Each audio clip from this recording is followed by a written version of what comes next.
Good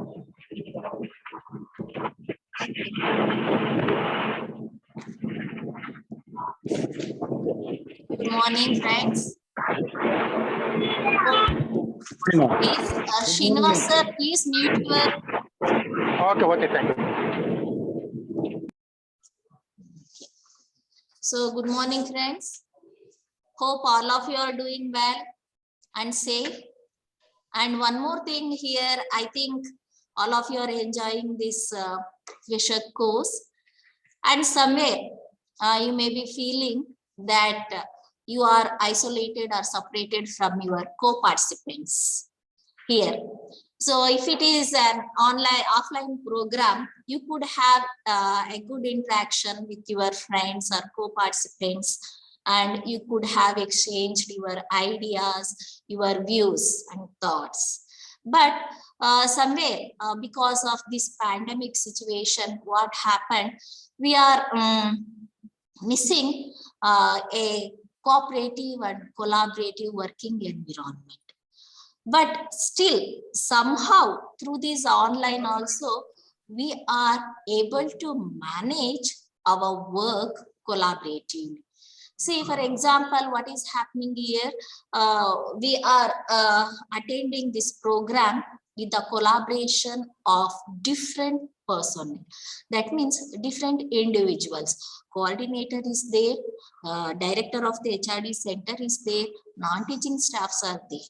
So because of the collaboration of all these persons here, we are interacting with each other. Even we can consider this as face-to-face interaction also, because we can see through the video. So here, and because of this digital revolution and our family structure, that is nuclear family, this has also made us to work separately, and we are missing the collaborative working environment. So in this relation, today, let us have a discussion, a view of collaborative learning under the headings. What is collaborative learning? The meaning of the collaborative learning, assumptions of collaborative learning, the collaborative learning theories means here which theories supports the collaborative learning, the goals for education, elements of collaborative learning, approaches to collaborative learning, the teacher role in collaborative learning, and collaborative learning and technology. The collaborative learning, whether how the technology helps in the collaborative learning, and what are the challenges and opportunities in collaborative learning. So let us see one by one. So coming to the meaning of this collaborative learning. So as the term itself, collaborative learning, it says the collaboration of number of persons. So where it is a kind of educational approach where we are going to use number of persons, means it becomes a group. So where we use the groups to enhance learning through working together. That is, groups of 2 or more learners, they work together to solve problems or to complete tasks or learn new concepts. So that is the basic meaning of the collaborative learning. To see a definition to this collaborative learning, so Gerlach, he gives a simple definition to this collaborative learning. He says that it is based on the idea that learning is naturally social act in which the participants talk among themselves. It is through the talk that learning occurs.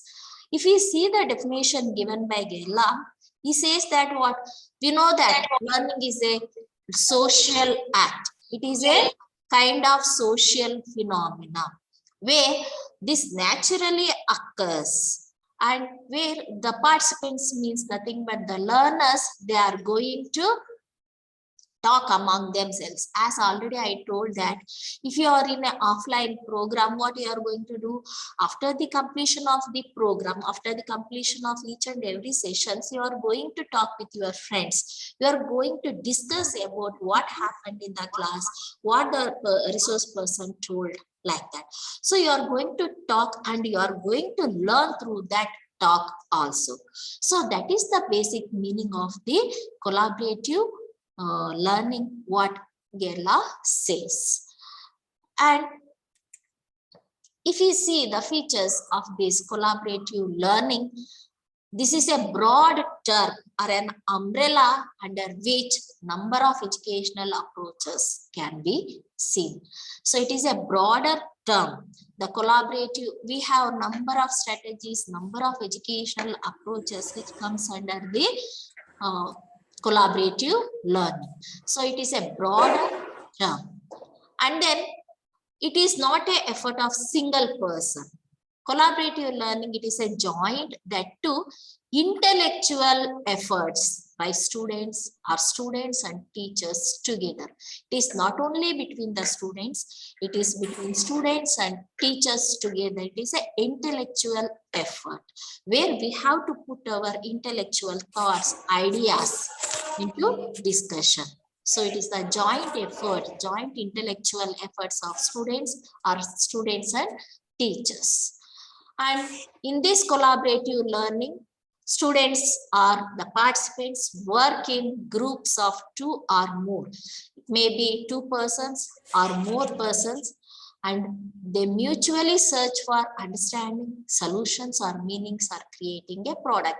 Whatever may be the purpose of that collaborative learning or that group, they are mutually, that is mutually they interact with each other and they search for the information and search for the understanding of a concept or to find out solutions or to create a product. Product means, if we take the example of industries or factory or some software companies, where if they want to create a product where they have to work in group and they have to mutually exchange and mutually search their views. That is collaborative learning.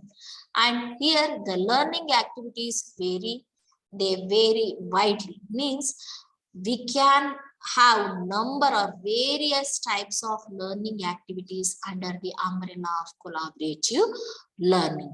So for example, the learning activity which is suitable for to teach one subject like maths cannot be suitable for the science or some other arts subject. So like here, there are number of various learning activities under this collaborative learning. And the activities in the case of collaborative learning, they centers on students' exploration or application of the course material and not simply teacher's presentation. So in the traditional classroom or in the traditional teaching, what happens? The teacher is going to teach or he is going to transact the knowledge or transmit the information, or he is going to transact the curriculum, where the students will be passive listeners. They are going to just listen and they will absorb what teacher is saying. But here, in case of collaborative learning, the activities, what are the activities which we are going to use in the collaborative learning? They center, that means they focus on the students' exploration, where the students, they themselves, they have to explore the course material or they have to apply the course material and they themselves have to involve in the activities. And then it is a significant shift from the typical teacher-centered or lecture-centered meal. That means it is not like that of the teacher-centered or the lecture-centered method. It is a shift from the teacher-centered method to activity-centered method. And here, if by saying that as it is student-centered, here we are not going to leave the lecturing or listening. We can't say that the lecturing or listening or writing part is completely disappeared from the learning. But here they are going to remain in the learning process along with the students' discussion. That means we can find out the lecturing, the listening, note-taking process in the collaborative learning also. But they are going to remain with the students' discussion, not with the teacher. In the traditional method, what happens? The teacher is going to transmit the curriculum, and where the teacher is going to write on the board, and he is going to, the students are going to listen. The same thing happens in the collaborative learning also, but that remains with the students' discussion. That means the students are going to listen what the co-friends or the participants are going to tell, and they are going to write up, or they are going to write down the points what they have discussed in their group, and they are going to actively involved in the work with the course material. That means we can also see the factors which are related with the teacher-centered or lecture-centered method, like lecturing, listening, or note-taking process in the collaborative learning also. And here the teachers will be as expert designers of intellectual experiences. So as we are saying that collaborative learning is student-centered, here we can't discard or we can't neglect the role of the teacher.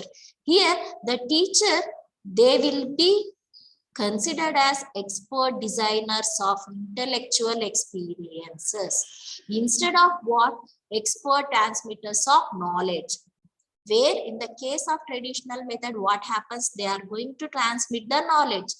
There, in that case, they will be considered as the expert transmitters. But in case of collaborative learning, the teacher's role will be expert designers. They are going to design the intellectual experiences. They think, they design what kind of experiences should be provided to students to think, or students to learn in the collaborative learning method.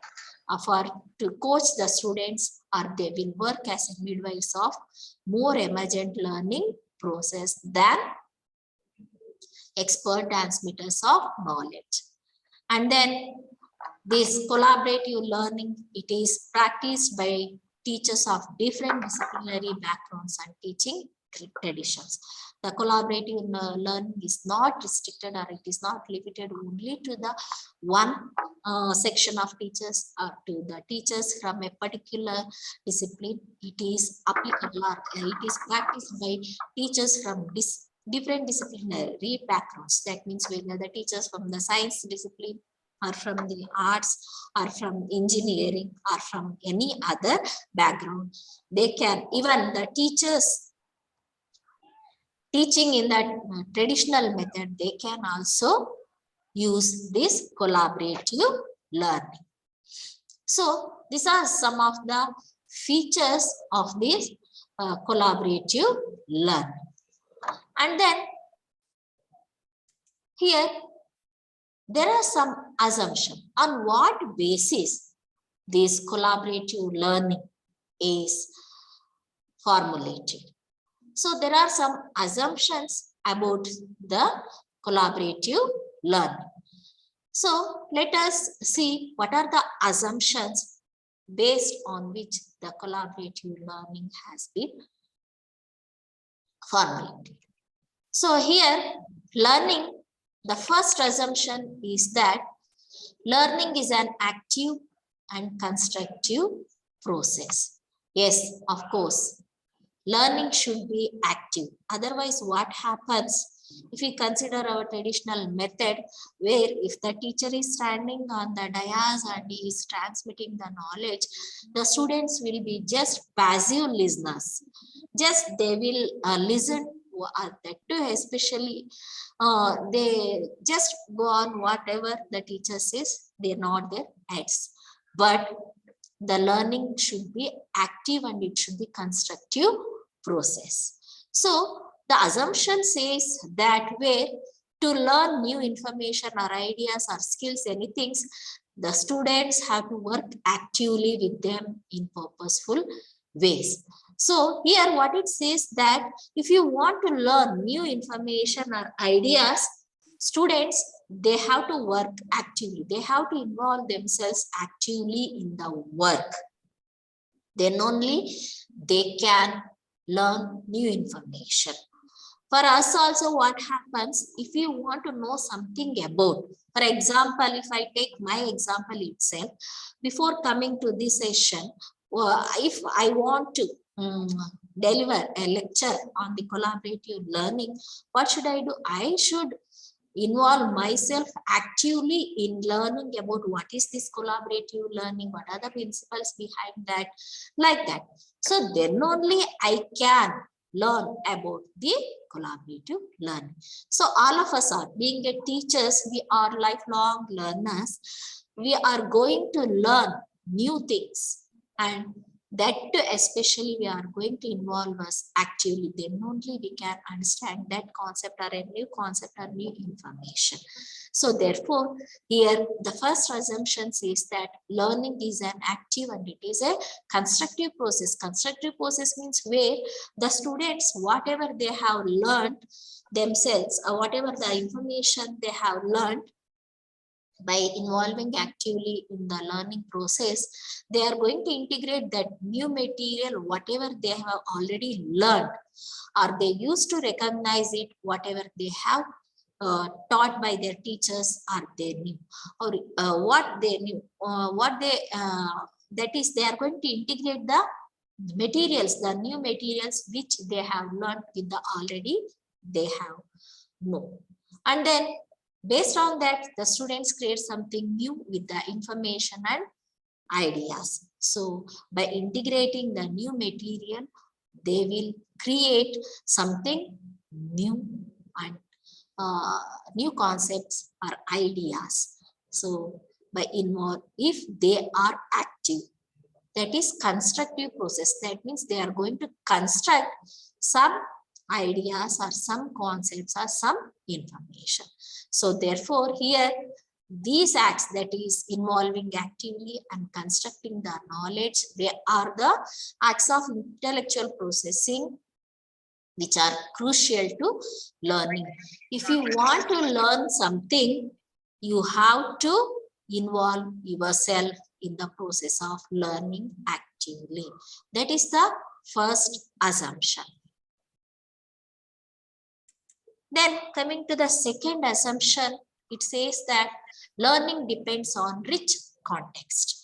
Rich context means the research study by Brown Collins, even they have also proved that learning is fundamentally influenced by context and activity which it is embedded. That is, the learning will become effective or it will be fruitful when the context and the activity provided is rich. Wherever, if you are going to provide learning experiences, a good enough learning experiences to students, then the learning will become effective. So here, the collaborative learning activities, they immerse students in challenging tasks or questions. So if we provide, if you, for example, if you want to develop the problem solving skills among your students, you have to provide that kind of learning experiences which can make students to solve the problem. So where in that case, the students, they themselves immerse. The immerse means they involve themselves in that activity in challenging tasks. That means they take it as a challenging task or question and they involve themselves and they work upon it and they will find out the solutions. So here the collaborative learning activities actually it begins with the problems, and for that the students have to find the facts and ideas. And here, instead of being observers of questions and answers, for example, what happens in the regular classrooms, that if a teacher asks some question, only few students will answer that question. But if you want to involve, or if you expect the answers from all the students, you have to involve them in the learning. So therefore, it says that if you provide a rich context and rich experience or learning experiences to students, the students can learn very well. So therefore, this rich context challenges students to practice and develop higher order reasoning and problem solving skill. So it develops higher order reasoning and problem solving skills among the students. That is the second assumption. And then the third assumption is that where learners are diverse. See, our classroom, our society itself is a multi-religious, multilingual and multicultural society. Likewise, our classroom is also a multilingual, multicultural and multi-religious society where we have students from different backgrounds. That means they have multiple perspective, diverse backgrounds, and they have different learning styles. They have different learning experiences, and their aspirations are also different. And here, we cannot assume a one size fits for all approach. That means a customized of an approach which is fit for one student cannot fit for the other student. So, as such kind of class, please mute your audio. I don't know. Manjunath sir, please mute your audio. Manjunath. And Dr. Santosh Kumar. No, sir. Just I am telling you. I Dr. Santosh Kumar. So please.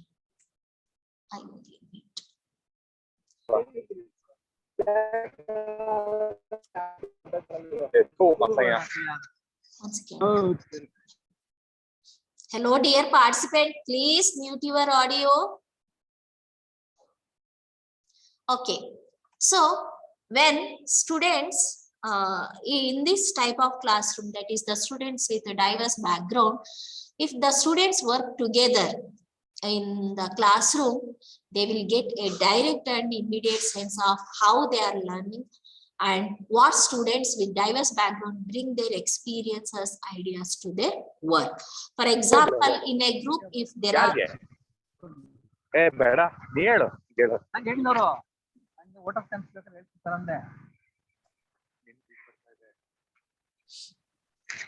one second, please.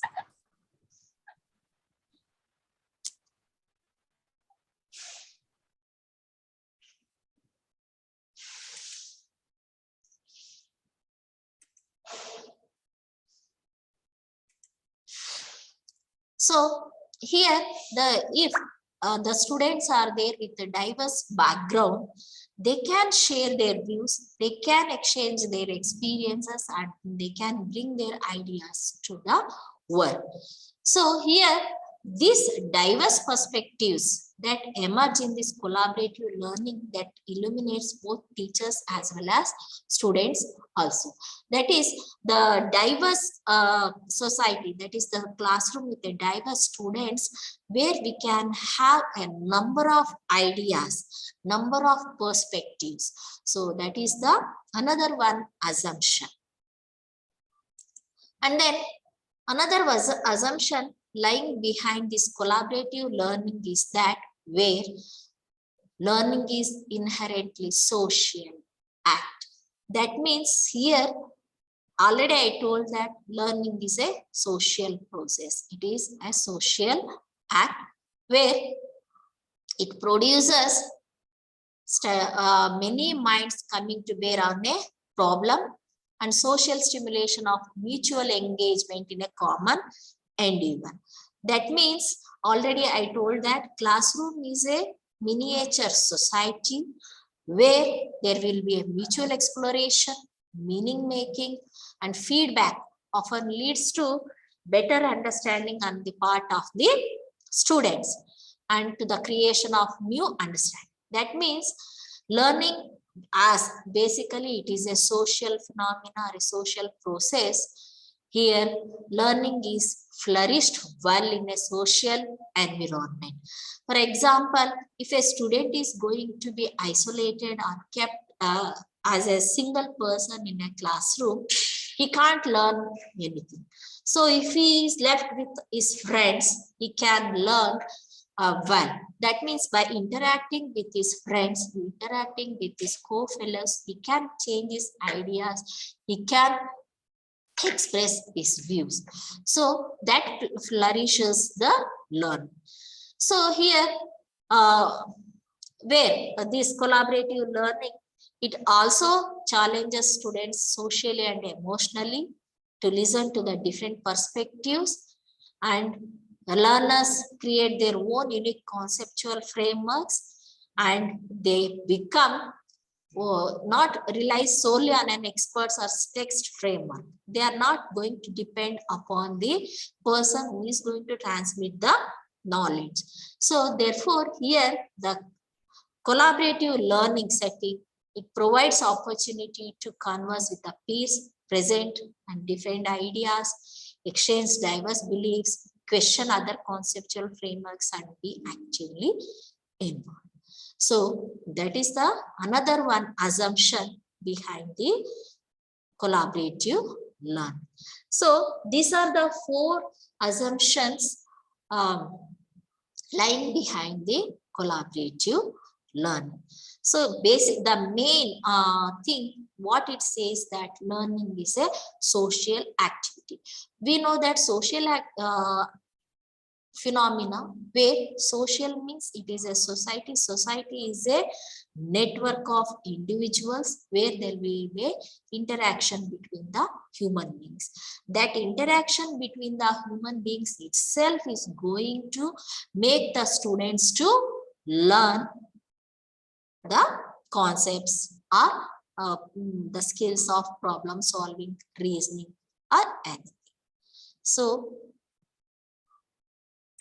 then coming to the collaborative learning theories. Here I named it as collaborative learning theories, but as such there is no theories like collaborative learning theories. But here the theories are the proponents of the collaborative learning perspectives. So which theories supports or which theories and says about the collaborative learning. So basically here we can see Vygotsky's theory of social development. So like Vygotsky social learning theory. So here I'm not going to discuss in detail about the Vygotsky's theory of social development. You can have this in your psychology. So here just I'm going to mention the points related to the collaborative learning, that is which aspect of the Vygotsky's theory of social development emphasizes the collaborative learning. So here Vygotsky, what he says that according to his theory also, I think you know about the constructivism also. So even the constructivism is also, social constructivism is also based on the Vygotsky's social learning theory only, where he gives importance to the social interaction. That means if the learning has to happen or where if you want to develop the development of learning and cognition, he gives importance to the social interaction. Social interaction is nothing but, already I told, interaction between the individuals. So, and he says that learning happens from a socio-cultural viewpoint. That means he emphasizes importance of social interaction and socio-cultural viewpoint. And he also says that speech plays, excuse me.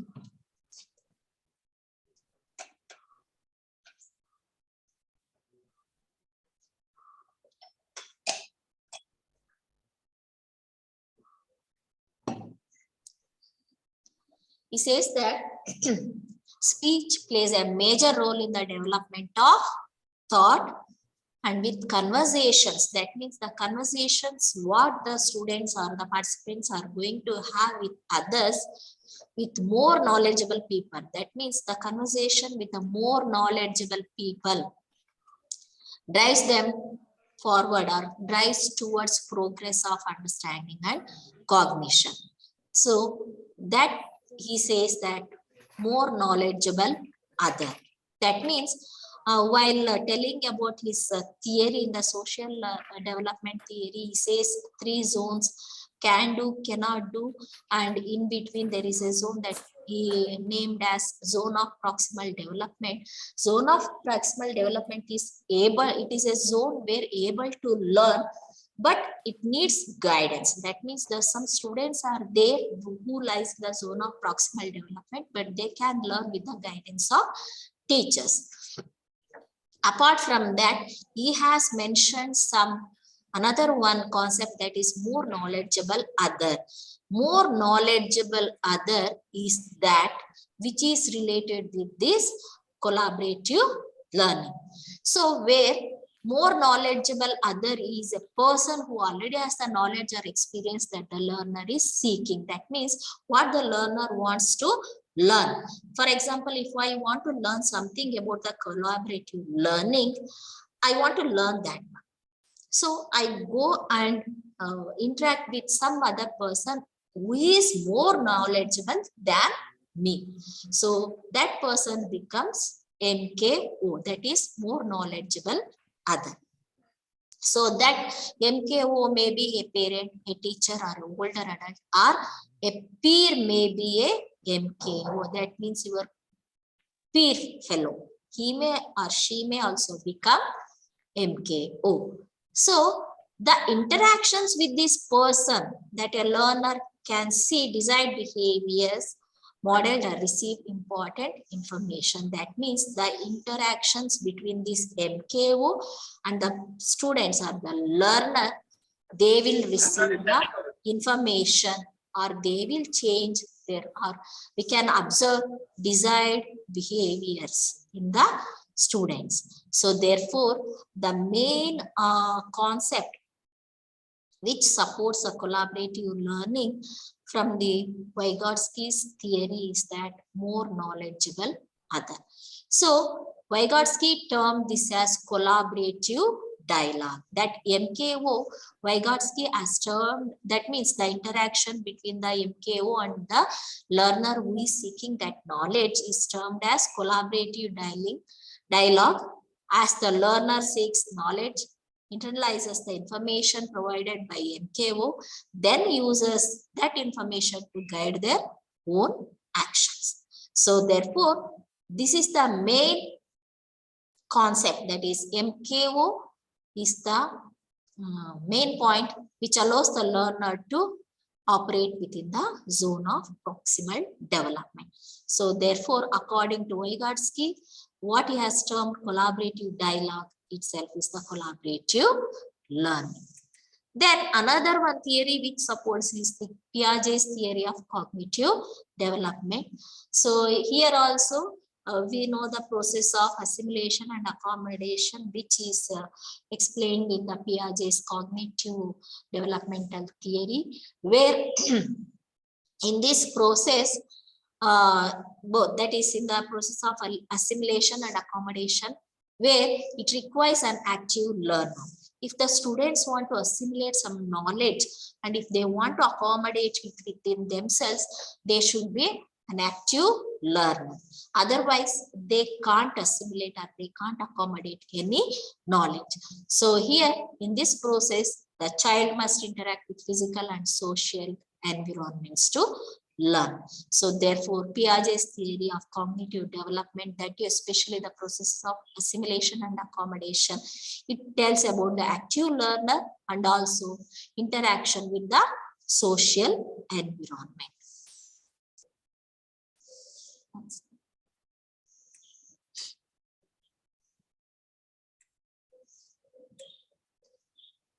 And then we have another one theory proposed by Kagan. Again, it is a cognitive developmental theory. Robert Kagan, he also emphasized that it is possible for people to continuously develop the systems they use to create meaning by transforming the way they interact with the world. That means how the people are going to interact with the world itself is essential, or it is enhances the learning of the people. That is another one theory which tells about the collaborative learning.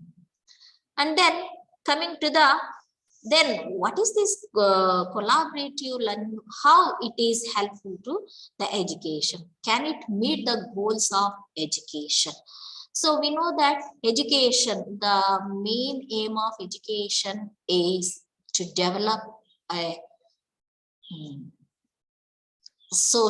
citizen, responsible citizen to the society. Whatever we have number of goals of education, but still the main aim of the education is to produce a citizen to the society. So in align with that, the collaborative learning, it also promotes a larger educational agenda. That means it in align with the goals of education, the collaborative learning, it meets the goals of education. It has some goals for education also. And I told that it develops the responsible citizens to the society. So the first goal is that involvement. So I told already that collaborative learning, where it enhances to build closer connection to other students, their faculty, the courses and their learning. So therefore, involvement is the first goal for education in case of collaborative learning, where the social and intellectual involvement nature of this collaborative learning, that is the students, they are going to involve themselves socially and intellectually in the process of learning, that enhances their connection. That means they can build closer connections to other students. So therefore, involvement with other students, involvement in learning, involvement with the faculty are the factors make an overwhelming difference in student retention and success. For example, if we take our examples itself, for us, you are going through these PPTs now. So some people may be they may be making points, or they may be simply going through the PPTs. Some may be taking the pictures like that. But if in the collab, for what purpose? To learn, to retain what has been said in the session. But what happens in the case of collaborative learning? Here, in the collaborative learning, what we are going to do? We are going to learn with discussing with our friends. So the discussion what we have done with our friends is going to retain, it is going to remain in our mind for a longer period. So therefore, here involving ourselves in learning and involving ourselves with the students or with our teachers makes us to retain and achieve the success. And the second goal is cooperation and teamwork. So it builds the capacities for tolerating or resolving differences, to build agreement that honors all the voices in a group, for caring how others are doing. So these are the abilities which are crucial for living in a community. For example, after the completion of our education or whatever, again we are going back to the society itself. When we go back to the society, In that society, we have to live harmoniously. To live in that society, we should develop some capacities. Like that, this cooperation and teamwork, that what is learned through this collaborative learning, it develops some capacities like tolerating or resolving the differences, that is resolving the conflicts. So in our daily life, within the family or within the community, in the society, or if we go to your working place, in the working place also, we are going to face number of challenges and conflicts. So we should be in a condition to tolerate. So all of a sudden we can't react. So if we react, that it will go to some other extreme ends. So we should develop some capacities to tolerate or to resolve the conflicts and to build agreement. See here, if you are a head of the institution or a principal or HM of the school, you should have a capacity of building agreement that harness all the voices in a group. That means you should pacify all of your colleagues. You should be in a condition to honor. That means you should respect the voices of the groups, and you should be in a condition to build agreement between the difference of opinion between among your staff. So all these are developed through collaborative learning. And then it also develops the civic responsibility. So already I told, collaborative learning is a group work. It involves number of individuals. So it encourages students to acquire an active voice in shaping their ideas and values and a sensitive ear in hearing others. Civic responsibility means they acquire active voice. That means they can raise their voice against the things, that is, they can voice, they can involve, they can shape their ideas, their values, and they can hear to others. They can involve in themselves in the, what we say, like some, they can listen, what we say, empathy, what we say, that means putting ourselves in the shoes of others. That means we can understand the feelings and pains or difficulties of others. So that is developed through this collaborative learning. So the dialogue, deliberation, consensus building out of differences are strong threads in the fabric of collaborative learning, and it is also in civic life. So whatever they learn, that is the dialogue, deliberation, and consensus building in the collaborative learning, it also happens in our civic life.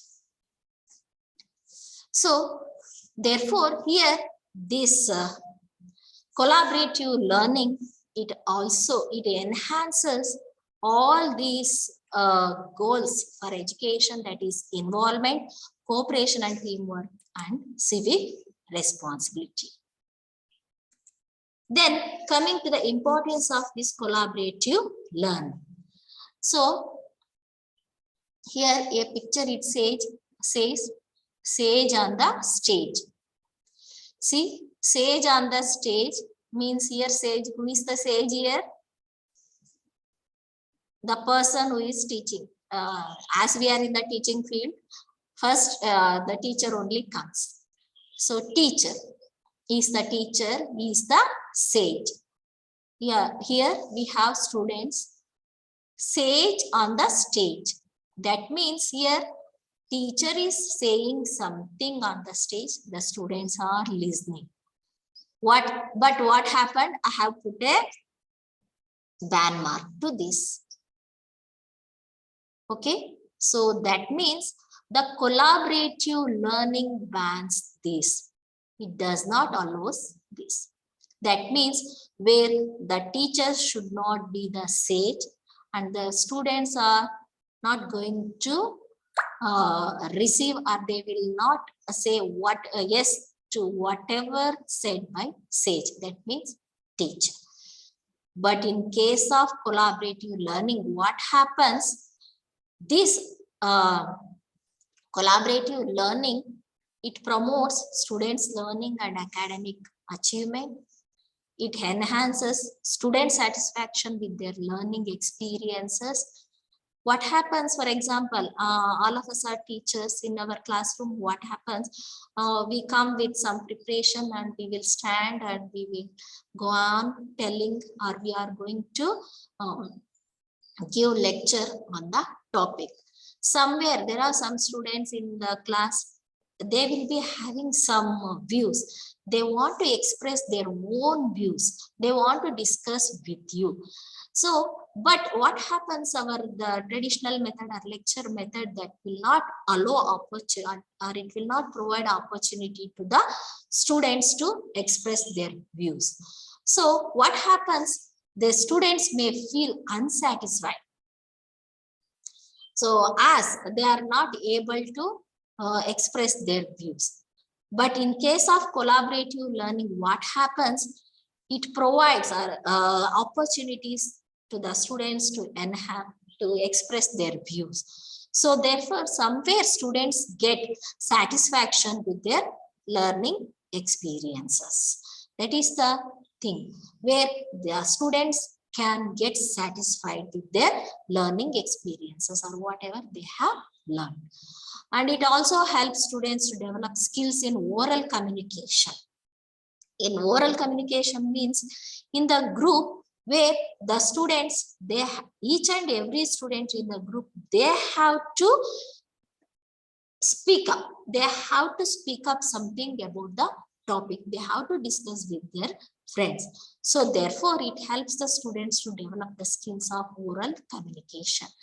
And it develops the social skills, promotes students' self-esteem. Self-esteem means where the students in the group, if they express their views, they will gain confidence. So therefore, it develops their self-esteem and increases students' retention and develop a community of learners. That is, learning community develops a learning community. So for that purpose, in the field of teaching, the collaborative learning gains importance. It is not sage on the stage, but instead it is a group learning.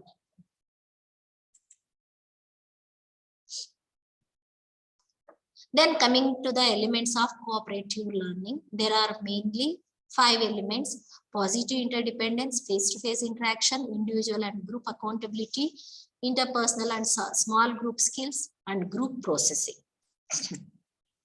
Coming to the first element, positive interdependence. See, positive interdependence means sink or swim together. I am saying sink or swim together means while in the group discussion or while doing a group work, what happens if somebody says, if the group achieves a success or it is successful in achieving a goal, each and everybody says, yes, yes, yes, we are with. But if something happens, what some people will say, no, we do that. No, no, no, I'm not responsible for that. I didn't done that, but like that. So here, that is the concept or the factor behind this positive interdependence, where each group member's efforts are required and indispensable for group success. So we cannot say, I have done this or I am not responsible for this. Each member's efforts are required for the success of a group. And here each group member has a unique contribution to make joint effort because their resources, role and task responsibilities. That means they have to, or each member of the group, they provide unique contribution to the success of the group. That is, the members should be positively interdependent on the, they are interdependent for the success of the group. That is the first element. Then second one is the face-to-face interaction. So face-to-face interaction, you know, that is orally we are going to explain, to solve the problems or to exchange the ideas. and teaching one's knowledge to others, and checking for the understanding, and then discussing concepts being learned, connecting present with the past learned. That is face-to-face interaction is the another one concept. Sorry, another one element. Individual and group accountability.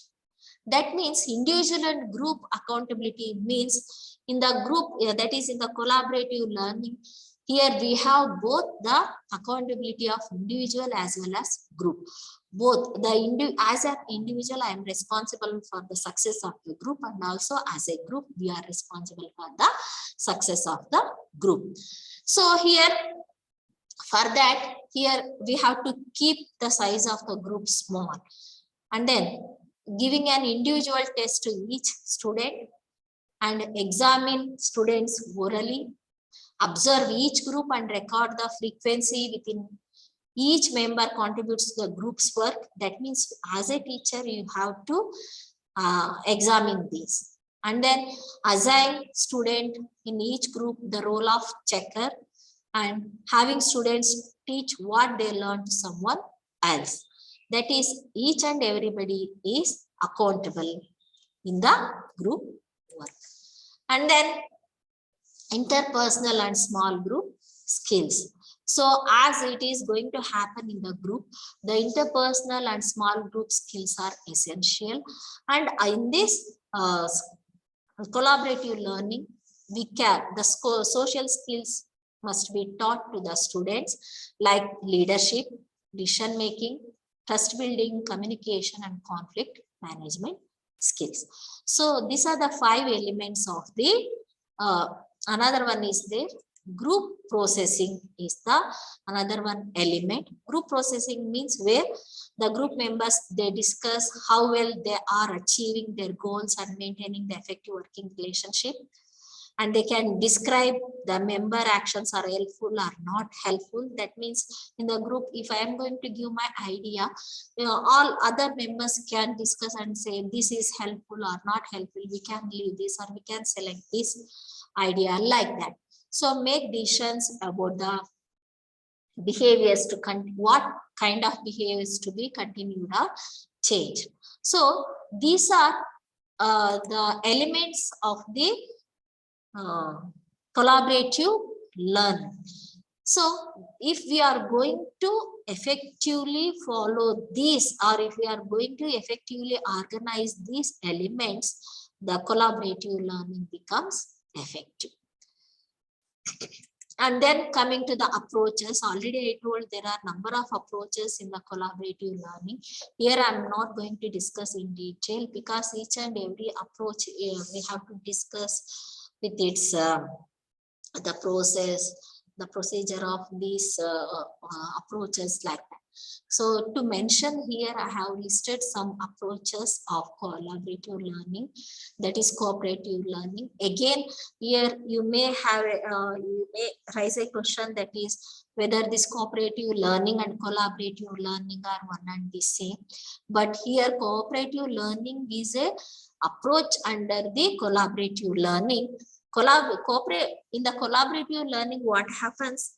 Already I told while telling the elements of the collaborative learning, each and every member is responsible for the success of the group, and there will be no leader or role is not assigned. But in case of cooperative learning, what happens? There will be a director or a supervisor who is going to assign the roles to each and every member of the group, and there will be a leader in the cooperative learning. So there is a difference in the cooperative learning and collaborative learning. It is an approach under the collaborative learning. We have problem-centered instruction, guided design, cases, problem-centered instruction in medical education. That means in the medical field, they are going to have this problem-centered instruction. And then simulations in our BA training institutions, we have simulations. Writing groups is another approach. Peer teaching, supplemental instruction, writing fellows, discussion groups, and seminars. These are all different approaches under the collaborative learning. Then coming to the role of the teacher in case of collaborative learning. So as we have discussed, collaborative learning is a group activity or it is a group learning. Here we can't neglect the role of the teacher. Here the teacher is also going to play an important role, but his role is different, where he has to perform the role of a facilitator. Facilitator means where he has to facilitate. He's not going to teach or is not going to provide any kind of information to the student. Instead of that, he facilitates how the collaborative learning should happen, where he involves himself in creating rich environments and activities. That means he provides the environments and activities to link new information and provides opportunities for the collaborative work and problem solving. And he has to structure the resources in the classroom according to the diversity of the students, and he has to promote the cultural artifacts from the students' backgrounds, and he has to facilitate creation of the learning task to encourage diversity also. That means facilitate means where even today, even our role is also not teaching role. It is a facilitator role where we have to facilitate students to learn. Another one role he has to perform is the modeling. That means involve thinking aloud. That means sharing thoughts about something or demonstrating. That means showing students how to do something in a step-by-step fashion. That means while doing this group collaborative learning, the teachers should not remain aloof, where they have to involve themselves also in the form of a model where he has to involve in thinking. That means he has to share his ideas or his thoughts about something. And also he can demonstrate students how to do something. That is the modeling role. And then coach, where as a coach, that means he has to perform the role of coach also, where he has to give hints or cues, provide feedback, redirect students' efforts, and help them to use a strategy. So therefore, these are some main role. Instead of teaching, he is going to perform the role of facilitator, model, and as a coach. In the facilitator, he facilitates what are the resources or materials or information essential for the students. In model, he involves or demonstrates how to do something, or he shares his thoughts about something.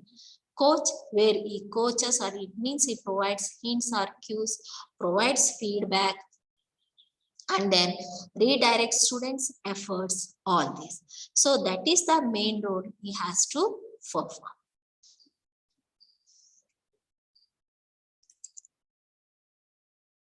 Then, as a teacher in the classroom, if you want to implement the collaborative learning in your classroom for your teaching, how you can or how we can make it effective.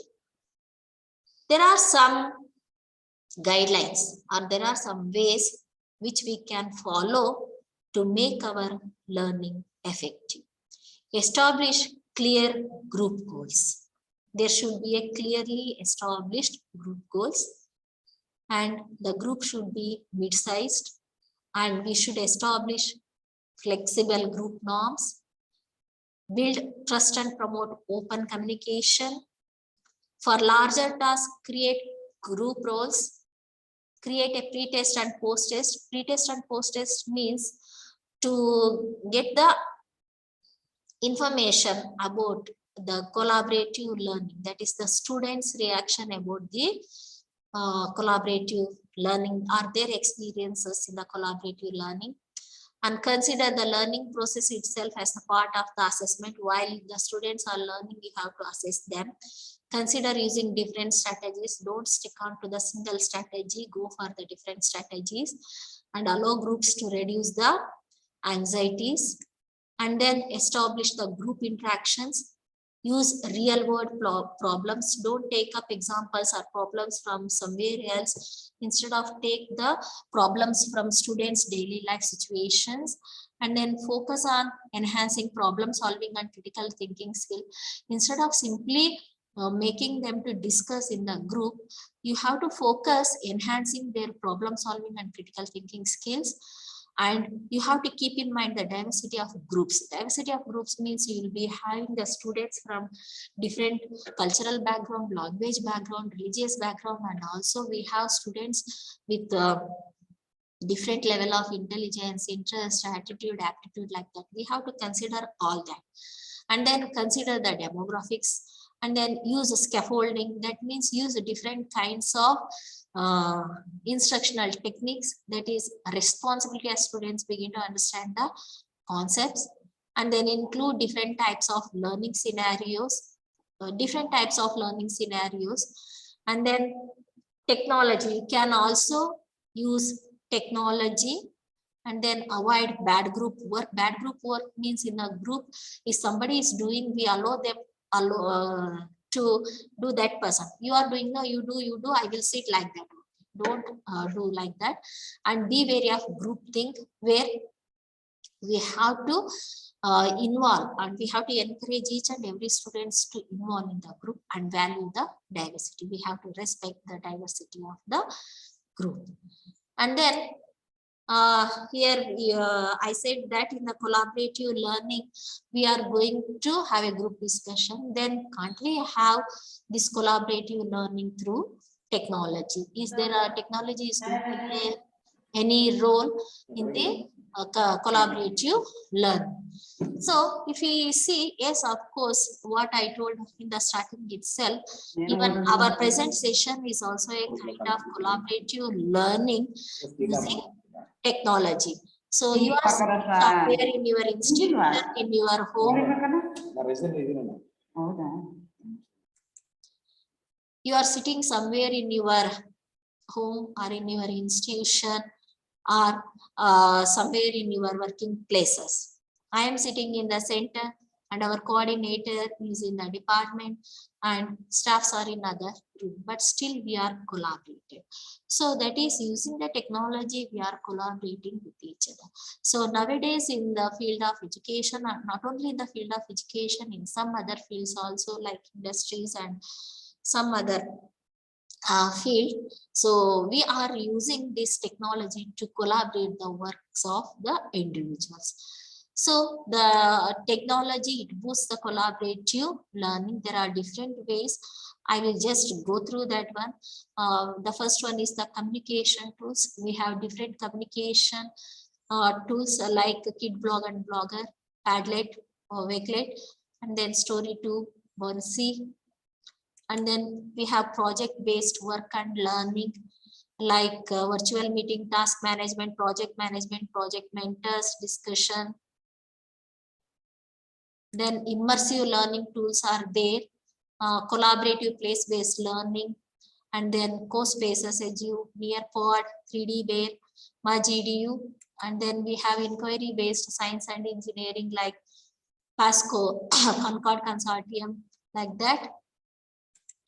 And then game-based learning is also a kind of technology used for collaborative learning. We have Quizletly, Kahoot, and GitGet. And we have learning platforms with collaborative features like Microsoft Classroom, Google Classroom, Edmodo, Canvas. So there are some of the technological tools which we can use for the collaborative learning. Then what are the challenges and opportunities? So we have discussed that collaborative learning is helpful in developing or in enhancing the social skills or leadership skills also. But still we have to face some challenges while we are implementing the collaborative learning. So what are the challenges? See, here engaging students in a group activity, it is a very hard work. Yes, of course, it is not possible for us to involve all the students or engage students in the group activity. And then the second challenge is designing group work. So designing group works, it demands rethinking of the syllabus. That means we have to think of our syllabus, that is course content and time allocation. For example, if some of the classroom time is allotted for this collaborative learning, what about the other part of the content, like whether it has to be devoted to group projects, or how should we design the rest of the class time, like that. That is designing of the group work. And then process of student learning and content coverage. Content coverage is the main challenge, where most of the institutions and the head of the institution, administrators, they will not allow us to implement these approach for the main purpose that we can't cover the content. So here, and then how we can ensure the students learning. So that means here, as we are going to assess them, their performance in the group, here we can't assess, we are going to assess in a group, so not individually. Again, the parents may rise, how can assess the group, that is a group assessment can be assigned to a single individual, like that. That is the another one challenge. And then change of role.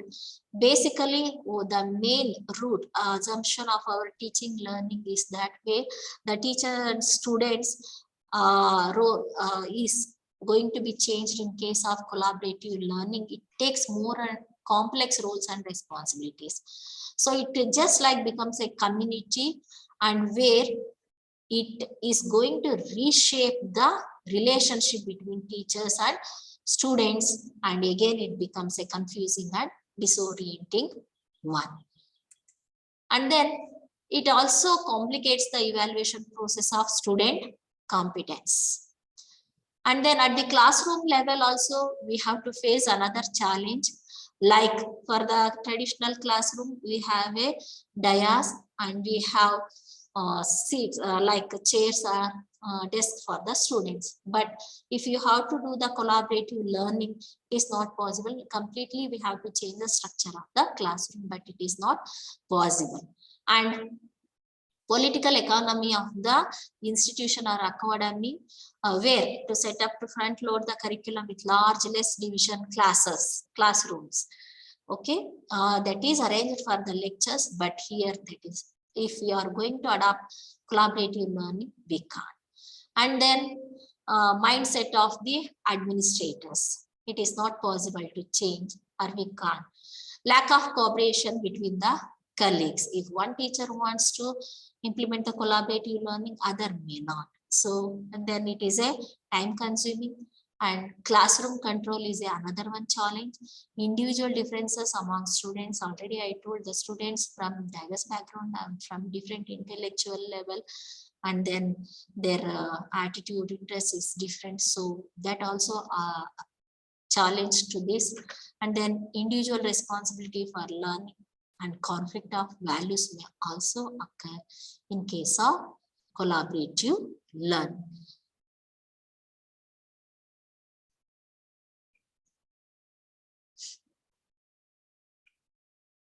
So to conclude, here, although the collaborative learning, it has both advantages and disadvantages also, but it stimulates both students and teachers. And it most authentic of ways, the collaborative learning process models what it means to question, learn, or understand in concert with the others.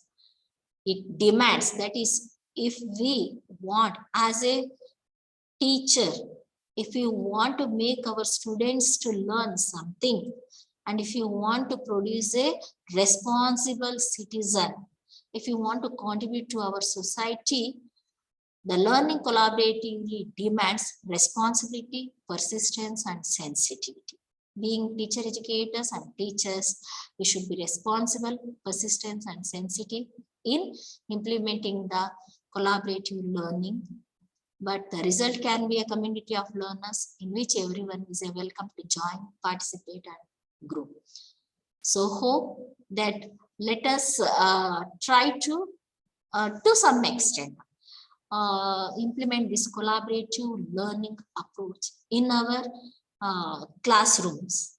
to make our students to learn and contribute or construct their knowledge. Okay, thank you. Thank you. If you have any questions or queries, now it is open for you. Madam, I have a question. Yes, sir. I think in that it is known as collaborative learning, and learning is taking place in a group, and that group is heterogeneous in nature. Yes. How can we think of the higher order learning skills from all the students, like reasoning and problem solving skills? I think it is not possible to Yes, sir. expect It is these not type of possible. learning That's from why all I told it is a while discussing the challenges, that is the diversity of the learners I told. So we have different students, that is their intellectual level is different, their attitude is different. The students from average level or low level of intelligence, we can't expect this higher order of reasoning or critical thinking skill. That is a one challenge in case of collaborative learning. That's what I told in the challenges. Thank you. If I can respond to what Dr. Atal Bihari sir was talking and ma'am is responding to it. We all understand the diversity of the learners in terms of the levels. Probably, as you said, the students are not the great problem solvers as we imagine. But however, in the collaborative learning, when they share and they negotiate, and then cognitive negotiation, I mean, when they are involved in the process, they are in the way or on the way of becoming a problem solvers as well. As we assume that maybe some children are not able to be in that level as we expect. However, we are motivating in the group when they interact together to achieve the desired goal or the learning objective that we set in. One point that I want to reflect on the ma'am's discussion is that when ma'am is trying to give the example of being online and we all are sitting at different places, ma'am is in the other place, and maybe the coordinators are in the different places as well, then we assume that probably there is some kind of sharing of the ideas happen. But I have a slight difference in opinion when it comes to collaborative learning in that sense. Unless you are mentally active and in a highly desired and systematized way, probably that sharing also may not result in what we're really looking forward to it. Only thing is that we are together doesn't make a collaborative learning happens. I'm sure ma'am has more slides about the collaborative learning techniques that I can see it from the 39 onwards, maybe because of the time. Yes, I have. But I'm looking forward to such kind of the techniques that we can use it in the classroom, because I have my own experience of having the same concept in two different classes of B.Ed and BSc B.Ed. When B.Ed I have only 50 students, whereas in BSc B.Ed I have 110 in the same class.